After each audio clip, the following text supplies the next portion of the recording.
રામ રામ રામ કઈ હાલે કોણ હે ભાઈ ગટો ઓળખાડમાં હે જનગણના વાંચતા આવ્યો સરકારી ઓફિસર વસ્તુ દેજે પણ ગાડી લઈને તો બાકુ દુબાઈ મારના વિચાર અરે કરો નહીં દઉં ને મંગાવું સાહેબ ભણે ગટો સાહેબ બાકુ કાળી ઘણી બાલ્ટી એનું ઢુંગાઈ કાળા પડ જાય મારા तुमने आने पहले ही काला पड़े डब्बे कई काला पड़े अरे यूं मत ही बात करो यार कहीं करो बैठ जाओ बैठो चाकू दरिया बड़े धन्यो बात नहीं करो बात ऐसी बात नहीं है पति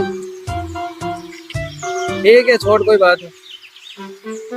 जंगला कोई ना आया हमारे घर जंगला में एक नंबर बात आवे फिर जेव तो मां दो जने मैन मार आपको ठीक ठीक काकू नाम बताओ थानो हमारा नाम गेपर जी उम्र उम्र तो कई है मन्नू उम्र बनाओ जी